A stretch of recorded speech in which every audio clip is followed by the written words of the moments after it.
Un pasteur vous répond, le podcast où Florent Varac répond à vos questions, envoyez à contact@toutpoursagloire.com.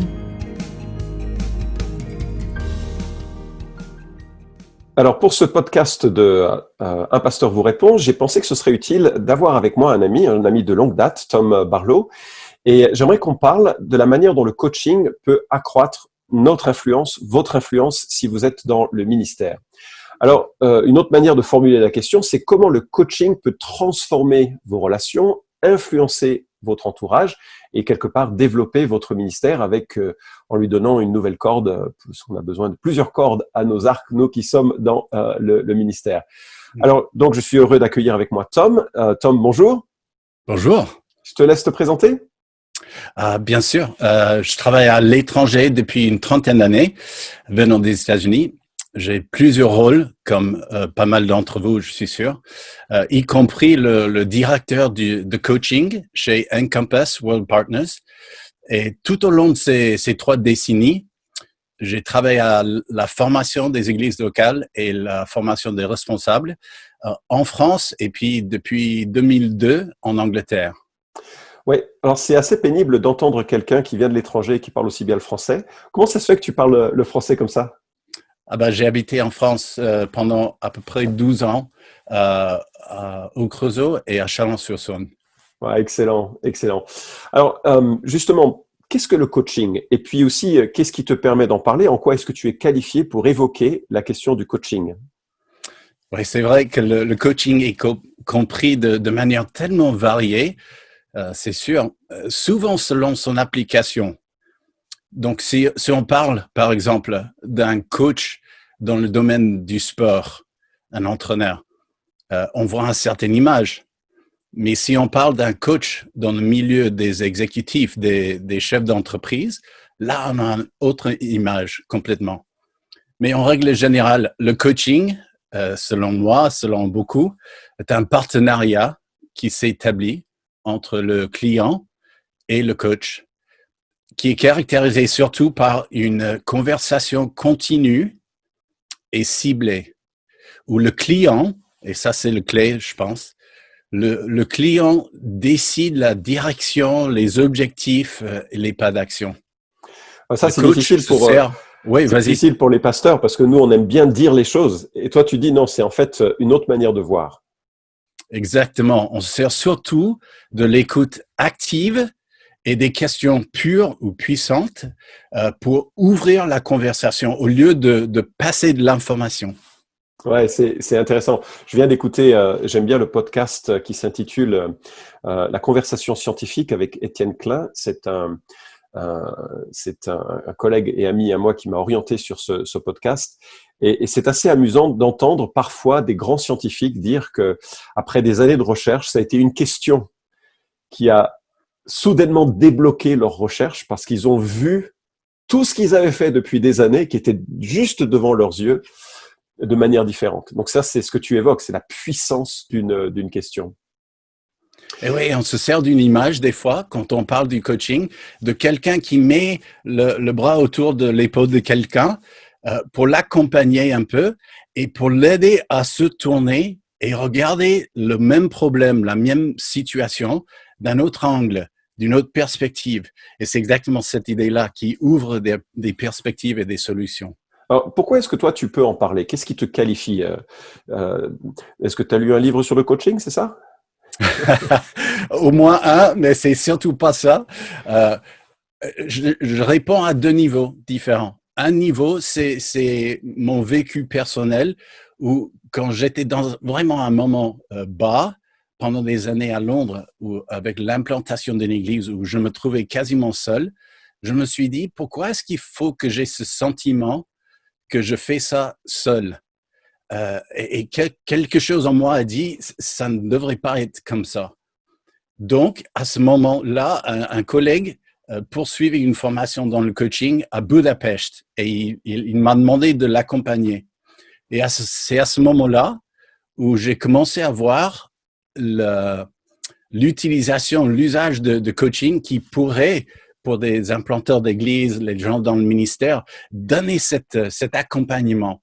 Et donc, j'ai suivi une formation avec Creative Results Management, 60 heures professionnelles de coaching, et j'ai ma certification maintenant par le International Coach Federation, qui est l'ACC.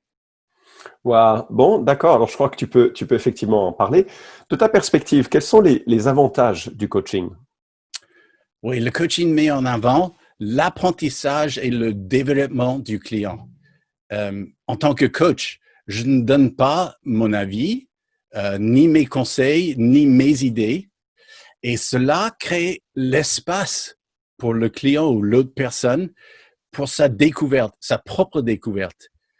Et ce que le client découvre et décide lui-même, c'est beaucoup plus fort, c'est beaucoup plus profond et efficace que ce que moi, je peux proposer.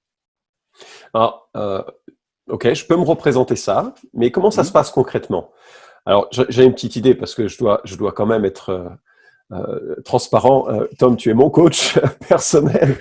Et donc, toutes les erreurs que je fais, c'est de sa faute. Non, Exactement. non mais montre-nous un peu comment ça se passe une session de coaching pour des gens qui sont un petit peu à découvrir cet aspect des choses. Mm-hmm.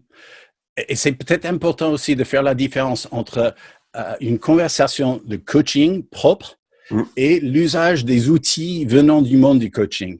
Et ça, c'est deux choses différentes, mais il y a des choses qui se touchent, bien évidemment. Mais dans une conversation de coaching, il faut voir une conversation guidée. C'est-à-dire, il y a des éléments, des pas assez précis avec une connexion.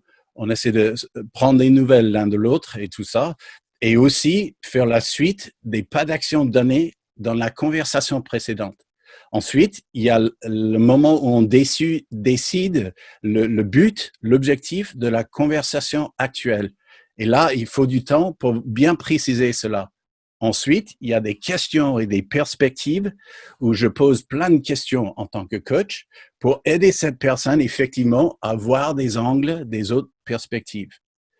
Ensuite, quatrième étape, c'est là où on décide les pas d'action. Et tout dépend de la décision du client dans la conversation. Et finalement, on prend un petit moment à la fin, cinquième étape, pour souligner un moment fort ou quelque chose que le client a appris pendant la conversation. Et ça aide à vraiment concrétiser l'apprentissage et le développement en avant. Alors, tu as cité plusieurs étapes et tout à l'heure, je mentionnerai qu'il y a un article de blog qui va sortir, qui va aller un petit peu plus loin dans ces étapes. Mais donc, c'est vraiment quelque chose de structuré. Et en t'écoutant, je réalise que c'est quelque chose qui peut aussi nous aider, nous qui sommes dans le ministère de l'Église, pour accompagner des personnes. Et c'est vraiment une autre manière de les accompagner qui peut être utile. Alors, évidemment, toi, tu parles de clients, ça c'est le monde de la professionnel du coaching. Dans une situation d'église, on parlera probablement d'une autre, on utilisera probablement une autre formulation, mais ça doit maintenir aussi cette distance. On est là pour accompagner différemment l'individu qui souhaite cette expérience. Alors, juste un peu pour le fun, qu'est-ce que tu pourrais dire, enfin, si tu as la liberté de le faire, quelle est ta pire expérience de coaching? Le pire est arrivé parce que souvent on est en ligne, hein, par Zoom ou pour autre plateforme comme ça.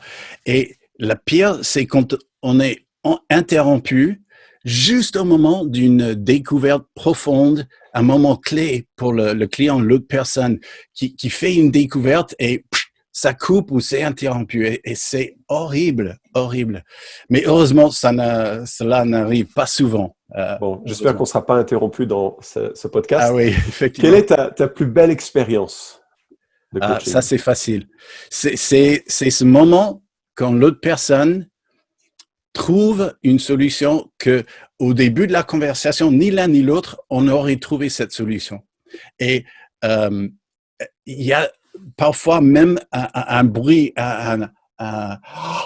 vraiment comme ça. Et quand j'entends ça, c'est de l'or en fait, hein, dans l'expérience de coaching. Et je me rappelle d'une conversation avec un collègue. Et là, il était complètement bloqué sur un problème, un dilemme dans sa vie. Moi, je posais 2 ou 3 questions et j'écoutais pendant presque 15 minutes. Et dans sa réflexion, il voyait les autres aspects et tout ça. Et tout d'un coup, il a dit « Ah, je sais que je peux faire ». Et là, il a trouvé cette solution qu'il était bloqué pendant plusieurs semaines même. Et là, c'est formidable de vivre cela. Alors, en t'écoutant, j'entends beaucoup qu'il faut écouter. Et ça, c'est un sport qui exige beaucoup de discipline, beaucoup d'attention, certainement plébiscité par le livre des Proverbes. Et ça, c'est tout un art. Alors, justement, si jamais vous êtes intéressé, si tu es intéressé en écoutant ce podcast d'en savoir plus, j'ai demandé à Tom qu'il enregistre 5 courtes vidéos qui permettent de parler un peu des 5 éléments de base du coaching. Alors, ce ne sera pas une formation complète, mais ce sera un peu de quoi mettre le pied à l'étrier, de quoi se lancer un petit peu, comprendre le mécanisme. Mais on s'est dit en même temps que, puisque Tom parle si bien le français et puis que ça pourrait être un intérêt pour la francophonie, qu'on pourrait organiser un séminaire au château de Saint-Albin en février 2020. Je crois qu'on est arrêté sur cette date. Il y aura plus de détails qui vont sortir sur cette question sur le blog avec la formation que je vais parler. Mais juste dis-nous à quoi correspondrait une formation en quelques jours du coaching? Parce que là, on en a parlé en quelques minutes, mais tu dirais, qu'est-ce qu'on aborderait dans ce genre de formation?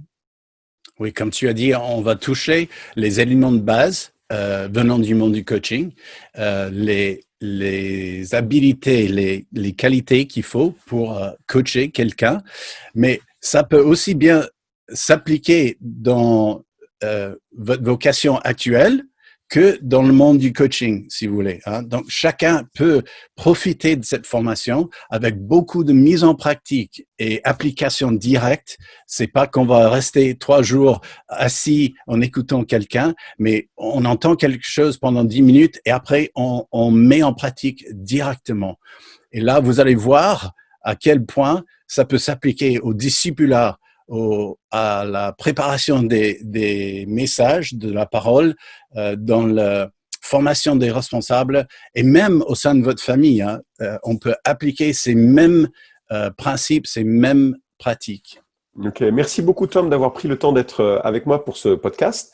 Donc, surveillez le site toutpoursagloire.com. Il va y avoir un article qui va sortir avec cette mini-formation très courte qui sera un peu l'apéro, le prélude à la formation qui sera proposée au Château de Saint-Albin en février 2021, pardon, pas 2020, février 2021. Et donc, restez attentifs, on vous donnera plus de détails ultérieurement. Merci Tom et à bientôt. Merci, bien. Au revoir. Vous pouvez suivre cette chronique hebdomadaire Un pasteur vous répond sur SoundCloud, iTunes et Stitcher. Retrouvez les questions déjà traitées sur toutpoursagloire.com. Si vous aimez ce podcast, merci de le partager sur les réseaux sociaux et de laisser une note sur iTunes. À la semaine prochaine!